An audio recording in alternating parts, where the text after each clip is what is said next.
जय राम सिया राम, जय जय राम सिया राम।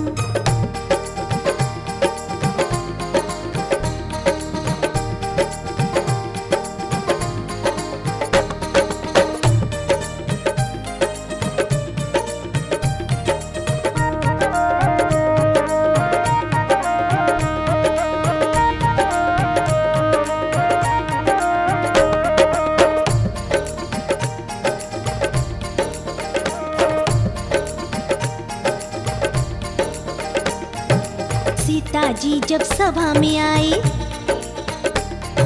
नमन किया और शीश झुकाई। हरि ने धनुष उठाकर तोड़ा, मिल गया सिया जी का जोड़ा। हरि के खुशी का रहा न ठिकाना,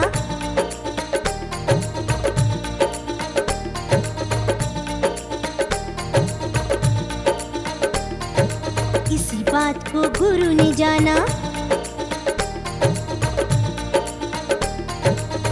जनक जी ने जब कुंडली मिलाए, जनक जी ने जब कुंडली मिलाए, विश्वामित्र जी से आशीष दिलाए।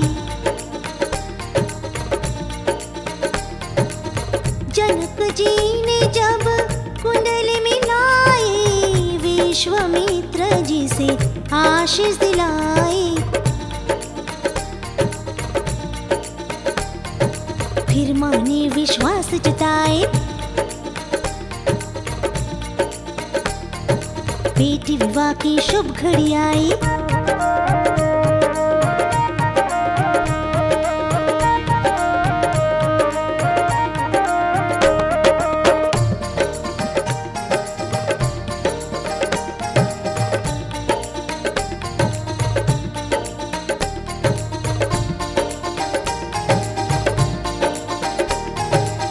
जनक जी ने फिर दूत भिजवाए, राजा दशरथ तब न्योता पाए।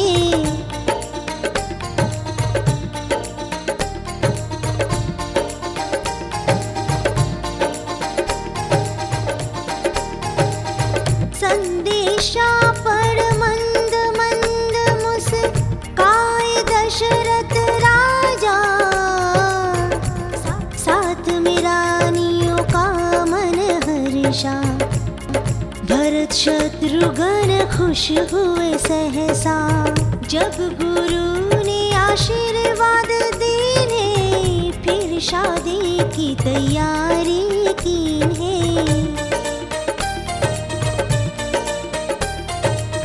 राजा दशरथ जनकपुरी पहुँचे, एक दूजे का स्वागत कीन्हे। गले मिले फिर समझे हुए, एक दूजे का आदर कीन्हे।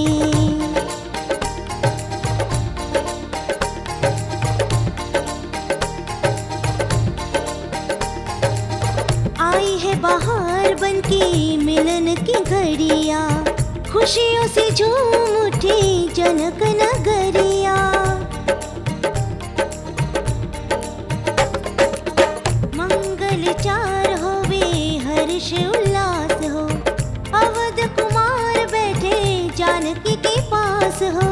मंगल चार होवे हर्ष उल्लास हो, अवध कुमार बैठे जानकी के पास हो। देवस्थान हुआ जनक जी का घर, मिल गए चारों कन्याओं को वर।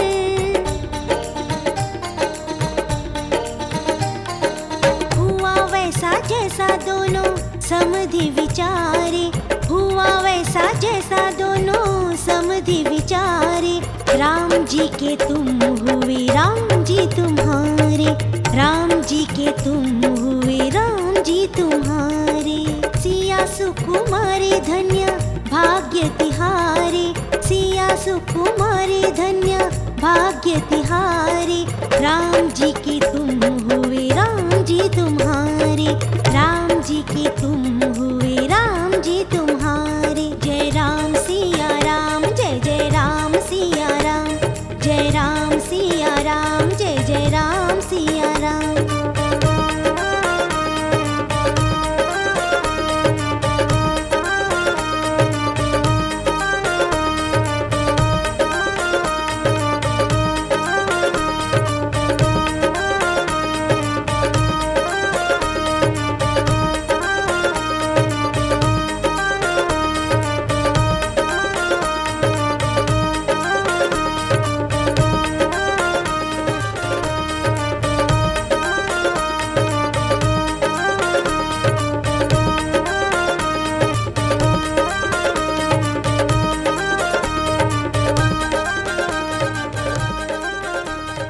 सीता और राम का विवाह संपन्न हुआ, किंतु राम द्वारा शिव धनुष तोड़े जाने पर परशुराम क्रोधित हो गए।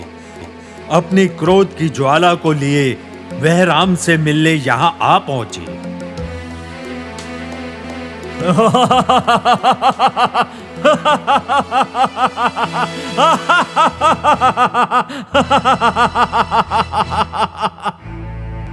मुनि वशिष्ठ। ओ परशुराम जी, आप? हाँ, मैं परशुराम आपको दंड देने आया हूँ। दंड के लिए तैयार हो जाइए। पधारिए पधारिए। भार्गव कुलदीपक पधारिए। माता रेणुका के पुत्र पधारिए। परशुराम, इस शुभ अवसर पर आपके आने का औचित्य क्या है? बिना कारण के ये परशुराम संसार में कहीं नहीं जाता है। वशिष्ठ मुनि, आपने जो अनैतिक कार्य किया है उसके लिए आपको तीनों लोकों में लज्जित करने आया हूं। मुनि वशिष्ठ, आप देवताओं के महत्व को जानते हैं। देवताओं के चरणों की धूलि भी महिमा से युक्त होती है। आप ही इस बात का लोगों को ज्ञान कराते हैं ना, तो स्वयं कैसे भूल गए? एक ब्रह्मर्षि होने के बाद भी राजा जनक द्वारा आयोजित स्वयंवर को आपने स्वीकार कैसे कर लिया?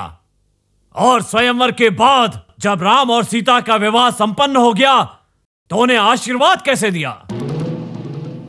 पूजनीय परशुराम जी को चक्रवर्ती दशरथ जी के ज्येष्ठ पुत्र श्री राम का प्रणाम स्वीकार हो।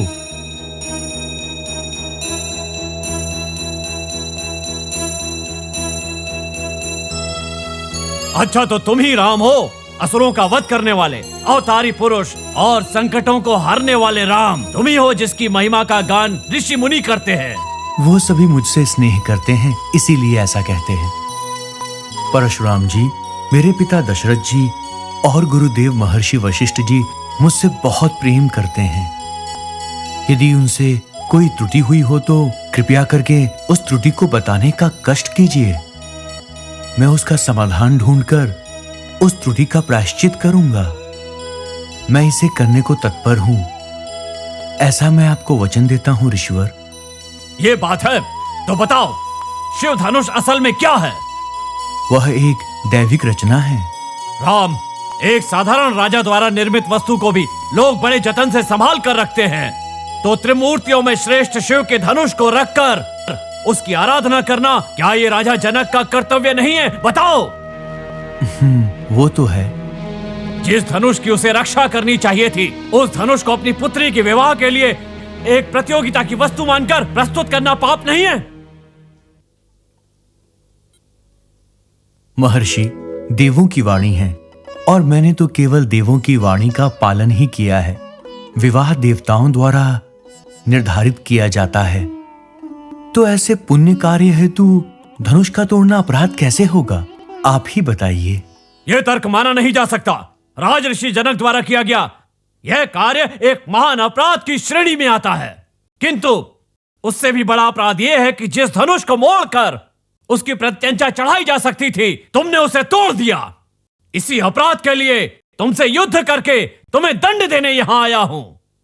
परशुराम, हो सकता है जनक द्वारा शिव धनुष को स्वयंवर के लिए प्रयोग करना अपराध हो, किंतु राम ने अन्य राजाओं की भांति स्वयंवर में विजयी होकर विवाह किया है। आपका क्रोधित होना कदाचित उचित नहीं है। मुनि वशिष्ठ, जब मैं युद्ध के लिए निकल पड़ता हूं तब मैं किसी की भी बात नहीं सुनता हूं, किंतु जब आप मुझसे इतना अनुरोध कर रहे हैं तो जनक ने प्रतियोगिता में उस धनुष को रखा था और उस धनुष को इसने तोड़ा था। इस बात पर मुझे संदेह होता है।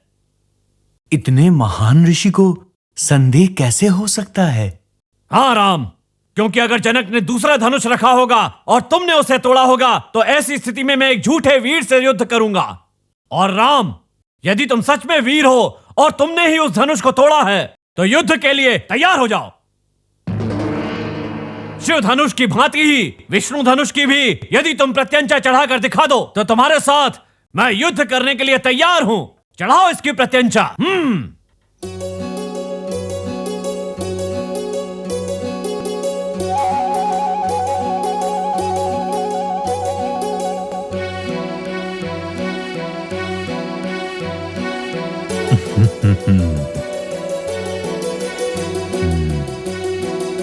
परशुराम, स्वयं विष्णु को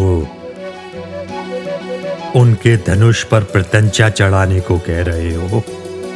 प्रभु, ये क्या लीला है आपकी, ये आप ही जाने। आपकी लीला को परशुराम भी नहीं समझ पाए।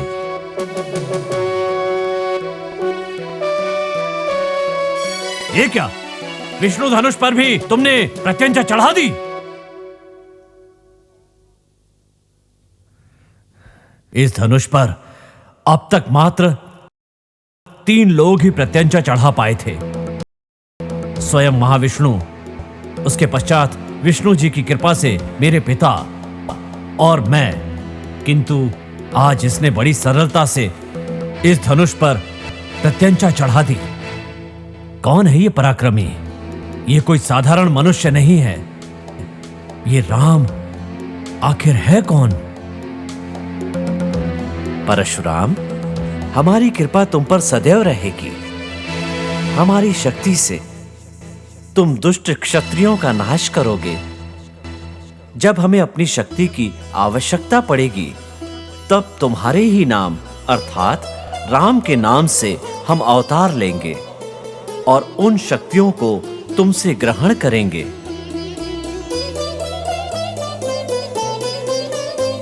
हाँ, ये भगवान विष्णु का अवतार ही हैं। मैंने अब इन्हें पहचान लिया है। मैंने इनसे बहुत सारी शक्तियां प्राप्त की हैं। ये देखिए मुनिवर, आपके द्वारा दिए गए धनुष पर प्रत्यंचा खींचकर मैंने बाण भी लगा दिया है और आज तक मेरा कोई भी बाण अपने लक्ष्य से चूका नहीं है। तो आप ही मुझे बताइए कि मैं इस बाण को किस दिशा में चलाऊं? इसका लक्ष्य क्या है मुनिवर? श्री राम प्रभु, अब मैंने आपको पहचान लिया है। संसार के रक्षक, इस पृथ्वी के पालन करता, सृष्टि का पालन करने वाले दया निधान। आप इस बाण का लक्ष्य मुझसे पूछ रहे हैं प्रभु? यदि आपने पहले कहा होता तो मेरे द्वारा जीते गए सारे राज्यों को मैं आपको तत्काल दे देता, किंतु वो सब मैंने कश्यप को दान में दे दिया है। अब मेरे पास केवल मेरा तपोबल रह गया है और किसी भी स्थान पर जाने की शक्ति रह गई है। ये दोनों शक्तियां आदर पूर्वक मैं आपको प्रदान करता हूं प्रभु।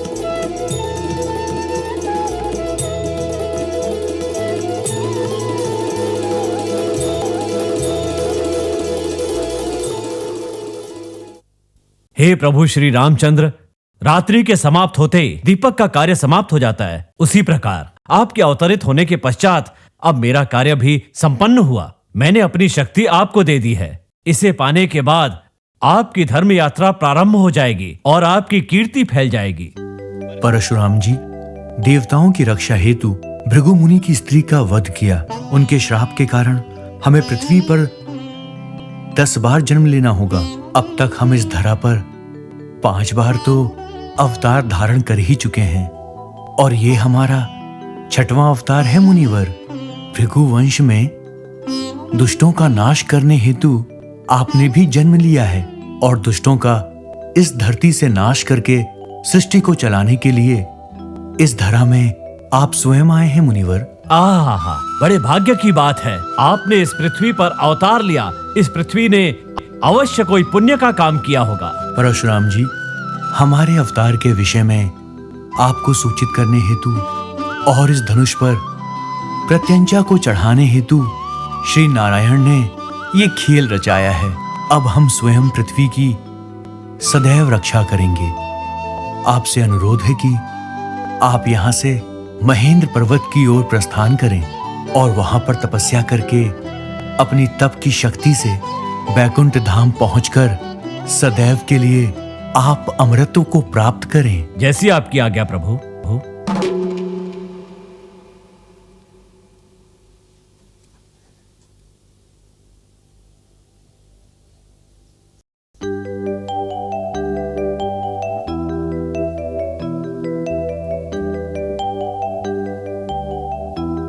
हे वरुण देव, इस धनुष और बाण को आप अपने पास सदैव सुरक्षित रखिएगा।